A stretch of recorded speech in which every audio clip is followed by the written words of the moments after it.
pessoal, tudo bem? Bom, eu vou começar esse vídeo falando um pouquinho sobre os materiais de aquarela. Eu não vou me ater aqui a marcas, nem a preços, mas eu quero ensinar para vocês como escolher um bom material de pintura, tá bom? Então vamos começar pelo seguinte, a maioria das marcas trabalha com 3 linhas. Uma linha universitária, uma linha semiprofissional e uma linha profissional. Obviamente que a gente vai ter uma variação de valor, né, em relação à qualidade de cada uma delas, porém é interessante que vocês saibam que existem essas opções. Para vocês que estão começando, recomendo trabalhar com a linha semiprofissional. Eu acho que é um custo-benefício legal. Eu, que sou profissional, trabalho com linhas semiprofissionais também. Então, é um material que permite que a gente passeie para lá e para cá, né? Então, te possibilita um resultado melhor. E o custo-benefício é intermediário, né? Ali você tem um custo intermediário que vale a pena, no final das contas. Então, a minha sugestão é essa. Trabalhar com materiais semiprofissionais. E eu vou entrar agora em cada tipo de material que a gente precisa para executar uma pintura, tá? Então, vou começar pelos papéis. Normalmente, os papéis de aquarela, eles têm 300 gramas. É uma gramatura maior, porque ele precisa ser mais grosso para dar conta da absorção.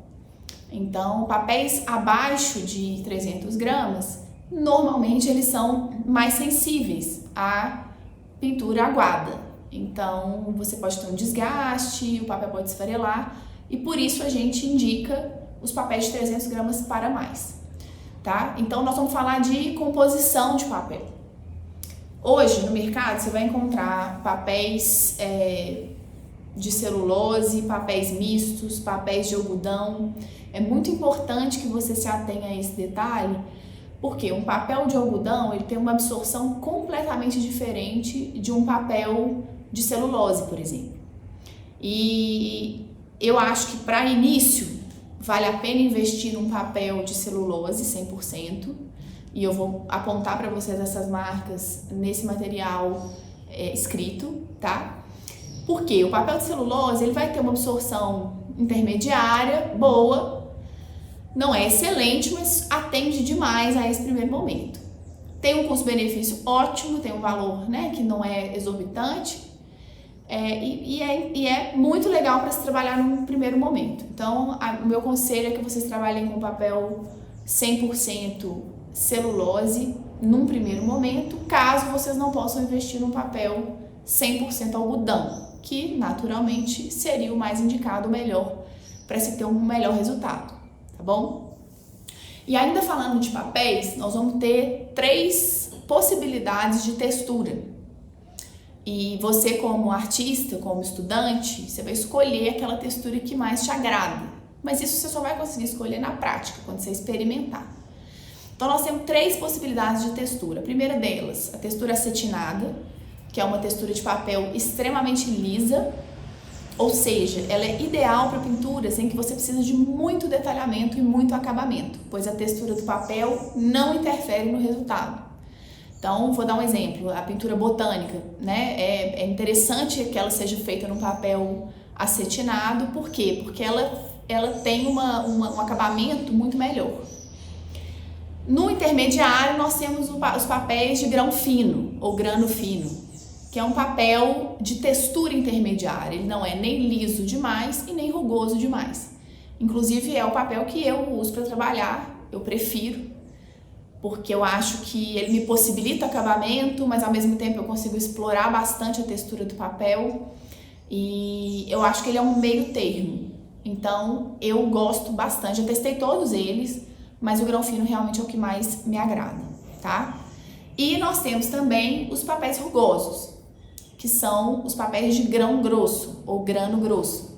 E aí eles têm uma textura muito bem definida, é uma textura que é interessantíssima de se trabalhar, mas é preciso que haja um certo desprendimento com os acabamentos, porque o próprio papel faz parte, a textura do papel faz parte do resultado que você vai ter ali, que é um pouco menos definido, menos controlado, você vai ter um pouco mais de descontrole, porém, fazendo um bom uso dessa textura, os resultados são incríveis. Então, eventualmente eu trabalho com papéis rugosos, eu gosto bastante também. Bom, passando dos papéis, nós vamos falar um pouquinho sobre pincéis e eu vou passar para vocês, gente, o que eu uso, tá? O que eu gosto de usar, não excluindo absolutamente todas as outras opções que vocês vão ver e vão ter no mercado. Mas, quais são os pincéis que eu uso? Tá? Primeiro, para fundo eu uso pincéis mais largos e mais chatos, ou seja, eles são retos, né? E são pincéis largos para que eu consiga ter um alcance nesse papel. Então, para eu trabalhar fundo, eu preciso de preenchimento, então eu preciso de um pincel mais largo.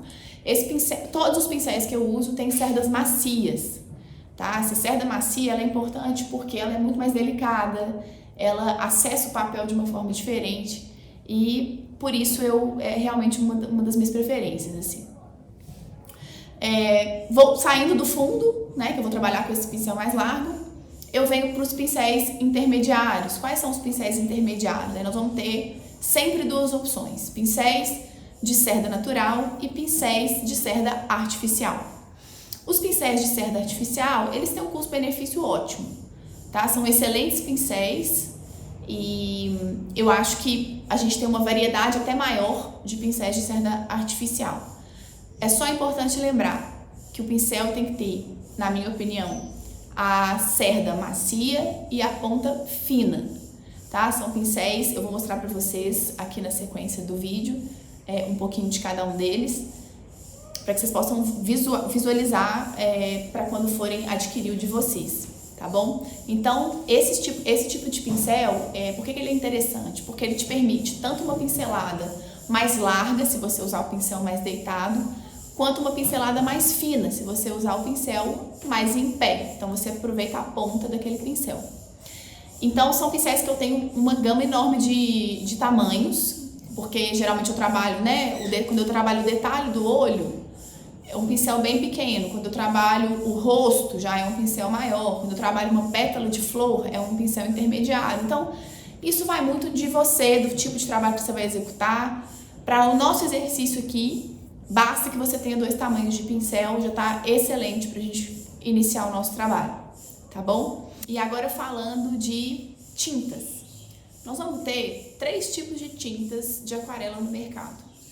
A tinta líquida, que é uma tinta que eu particularmente não gosto de usar. É uma tinta pronta, né? Temos a tinta de pastilha, e essa tinta de pastilha eu tenho uma grande preferência por ela por vários motivos. Primeiro, é uma tinta prática, você fecha o estojo e leva para onde você for. Então, eu que trabalho às vezes no ateliê, trabalho em casa, eu preciso transportar minhas tintas, eu acho muito mais fácil. E você vai ter também a facilidade de que esses estojos, eles já vêm com um godê. O que é o godê? É a área onde você vai misturar a tinta. Então, se você compra uma tinta, por exemplo, líquida ou de bisnaga, você precisa ter um godê avulso, tá? E não há problema nenhum nisso, eu acho que é uma questão de gosto mesmo, mas realmente eu acho as tintas de pastilha mais práticas. E nós vamos ter como uma terceira opção as tintas de bisnaga. Vem naquela bisnaguinha e você coloca no godê e faz as suas misturas. São excelentes opções também. Eu acho que todas as marcas oferecem, né? Pelo menos 2 opções desse tipo de tinta.